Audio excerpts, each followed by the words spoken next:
आप सभी का स्वागत है हमारे YouTube चैनल में। तो चलिए आज की वीडियो शुरू करते हैं और बताते हैं आपको देश और दुनिया की 25 बड़ी खबरों के बारे में। लेकिन उससे पहले आप कमेंट में बताएं कि देश के किस कोने से आप यह हमारी वीडियो देख रहे हैं। झारखंड में जेपीएसएससी समेत अन्य भर्ती परीक्षाओं में कथित गड़बड़ी। पेपर लीक और सीबीआई जांच की मांग को लेकर चल रहे छात्र सत्याग्रह आंदोलन के 14वें दिन सरकार और छात्र प्रतिनिधियों के बीच अहम बैठक हुई। रांची की राजकीय अतिथिशाला में करीब 2 घंटे चली वार्ता में छात्रों की विभिन्न मांगों पर विस्तार से चर्चा की गई। स्वतंत्रता दिवस को देखते हुए दिल्ली मेट्रो ने यात्रियों के लिए एडवाइजरी जारी की है। 9 अगस्त से 16 अगस्त तक सभी मेट्रो स्टेशनों पर सुरक्षा जांच पहले से अधिक सख्त रहेगी। डीएमआरसी ने यात्रियों से अतिरिक्त समय लेकर घर से निकलने की अपील की क्योंकि सीआईएसएफ द्वारा सभी स्टेशनों पर कड़ी जांच की जाएगी। सुप्रीम कोर्ट में केंद्र सरकार ने स्पष्ट किया कि अनुसूचित जाति और अनुसूचित जनजाति के आरक्षण में ओबीसी की तरह क्रीमी लेयर लागू नहीं की जा सकती। सरकार ने कहा कि एससी/एसटी आरक्षण ऐतिहासिक, सामाजिक और शैक्षणिक पिछड़ेपन के आधार पर दिया गया है, केवल आर्थिक स्थिति के आधार पर नहीं। राज्यसभा में आम आदमी पार्टी सांसद संजय सिंह ने उच्च न्यायपालिका में अनुसूचित जाति, अनुसूचित जनजाति और अन्य पिछड़ा वर्ग के प्रतिनिधित्व का मुद्दा उठाया। इस पर किरण रिजिजू ने कहा कि न्यायाधीशों के नाम सरकार नहीं बल्कि कॉलेजियम प्रणाली के माध्यम से तय किए जाते हैं। राहुल गांधी ने E20 ईंधन के मुद्दे पर केंद्र सरकार को घेरते हुए कहा कि यह केवल तकनीकी नहीं बल्कि गंभीर जनहित का मामला है। उन्होंने एक कार की ईंधन टंकी दिखाकर दावा किया कि E20 के कारण कई वाहनों में खराबी आई है।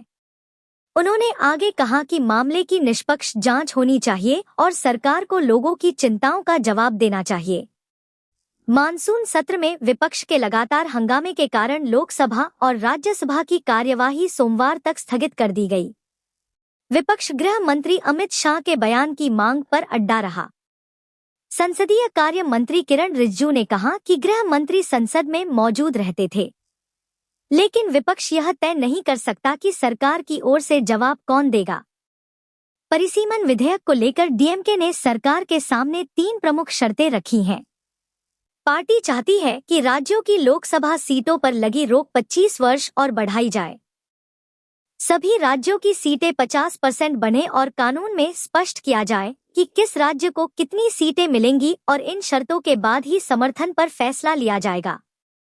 तेजस्वी यादव के नेतृत्व में राष्ट्रीय जनता दल के प्रतिनिधि मंडल ने बिहार के पुलिस महानिदेशक विनय कुमार से मुलाकात की। प्रतिनिधिमंडल ने छात्र आंदोलन और कथित पुलिस कार्यवाही का मुद्दा उठाते हुए संबंधित अधिकारियों के खिलाफ एफआईआर दर्ज करने तथा निष्पक्ष जांच की मांग की। दिल्ली विधानसभा में आम आदमी पार्टी और भारतीय जनता पार्टी के विधायकों के बीच जोरदार हंगामा देखने को मिला। आम आदमी पार्टी के विधायक कुलदीप कुमार और भाजपा विधायक रवि नेगी के बीच तीखी बहस हुई। दोनों पक्षों के सदस्यों की नारेबाजी से सदन का माहौल काफी देर तक गमाया रहा। तृणमूल कांग्रेस से अलग होकर नया समूह बनाने वाले सांसद यूसुफ पठान, अबू ताहिर खान और खलील उर रहमान ने प्रधानमंत्री नरेंद्र मोदी से मुलाकात की। बैठक के बाद सांसदों ने कहा कि प्रधानमंत्री ने उन्हें नाश्ते पर आमंत्रित किया और वे केवल देश हित के मुद्दों पर सरकार का समर्थन करेंगे। पंजाब में सरकारी कर्मचारियों ने विभिन्न मांगों को लेकर सरकार के खिलाफ प्रदर्शन किया। वहीं महंगाई भत्ता बढ़ाने सहित कई मांगों को लेकर कर्मचारी विधानसभा की ओर बढ़े, लेकिन पुलिस ने उन्हें रोक दिया। हालात बिगड़ने पर प्रदर्शनकारियों को हटाने के लिए वाटर कैनन का इस्तेमाल किया गया। अमेरिका के पूर्व राष्ट्रपति डोनाल्ड ट्रंप ने दावा किया है कि ईरान के साथ जारी संघर्ष जल्द समाप्त हो सकता है। उन्होंने कहा कि अमेरिका के पास पर्याप्त सैनिक क्षमता है और जरूरत के अनुसार लगातार नए हथियार तैयार किए जा रहे हैं। वहीं ट्रंप ने विश्वास जताया कि मौजूदा संघर्ष लंबा नहीं चलेगा। दिल्ली में राहुल गांधी के आवास के बाहर साधु संत विरोध प्रदर्शन के लिए पहुंचे, लेकिन पुलिस ने उन्हें पहले ही हिरासत में ले लिया। प्रदर्शनकारियों ने संसद परिसर में राम मंदिर चढ़ावा चोरी मामले को लेकर हुए विरोध के खिलाफ अपनी नाराजगी जताई और धार्मिक भावनाएं आहत होने का आरोप लगाया। मुख्यमंत्री योगी आदित्यनाथ ने कानून व्यवस्था की समीक्षा बैठक के बाद कांवड़ यात्रा को लेकर अधिकारियों को सख्त निर्देश दिए हैं। उन्होंने कहा कि यात्रा में बाधा डालने वाले अराजक तत्वों और अफवाह फैलाने वालों पर कठोर कार्रवाई की जाए। मुख्यमंत्री ने कहा कि कांवड़ यात्रा आस्था और अनुशासन का महापर्व है, इसलिए किसी भी तरह की अव्यवस्था बर्दाश्त नहीं की जाएगी। रांची में छात्र आंदोलन के दौरान आइसा अध्यक्ष नेहा बोरा पर स्याही फेंकने की घटना सामने आई।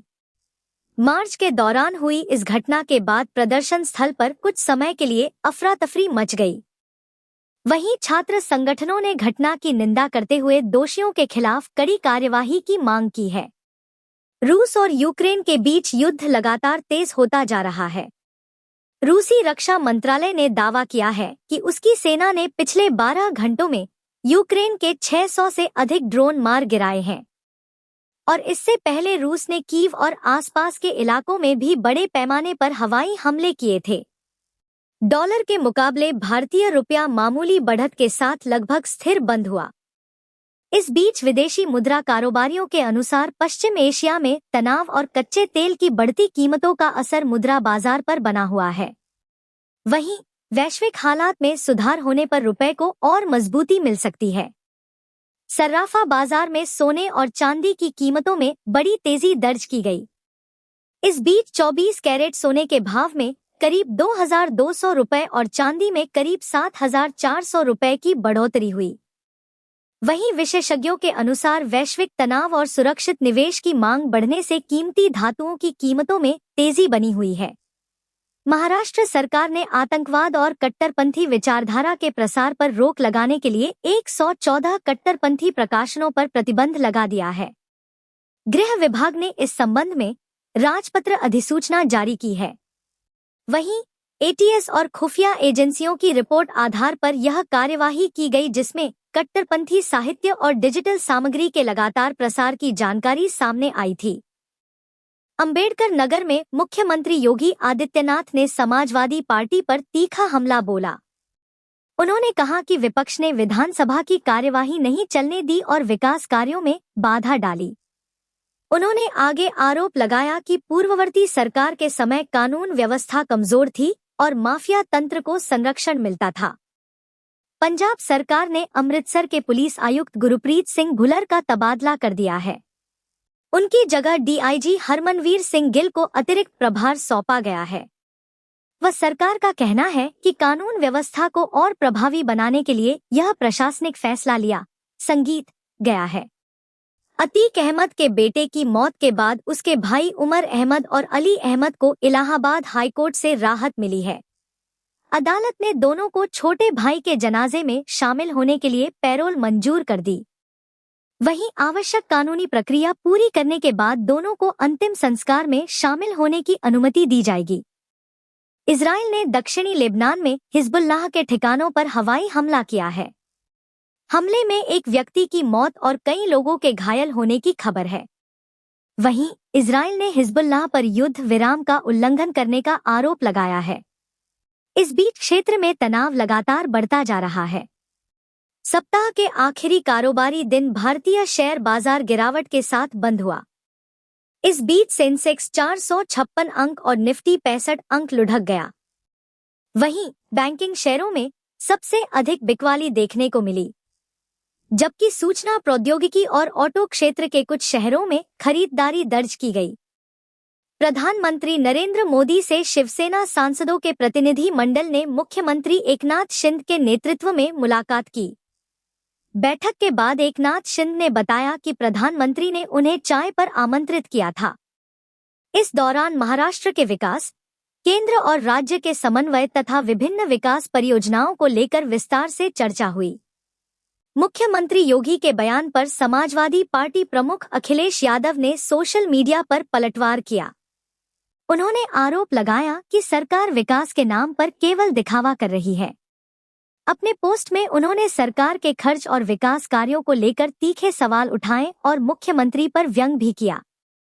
भारतीय जनता पार्टी सांसद कंगना रनौत ने युवाओं को लेकर बड़ा बयान दिया।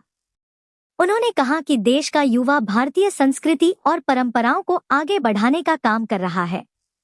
वहीं उन्होंने युवाओं से राष्ट्र निर्माण में सक्रिय भूमिका निभाने और सांस्कृतिक मूल्यों को मजबूत करने की अपील भी की। एसआरसीपी समूह के सांसदों ने केंद्रीय गृह मंत्री अमित शाह से मुलाकात कर पूर्व मुख्यमंत्री जगन मोहन रेड्डी की सुरक्षा को लेकर चिंता जताई।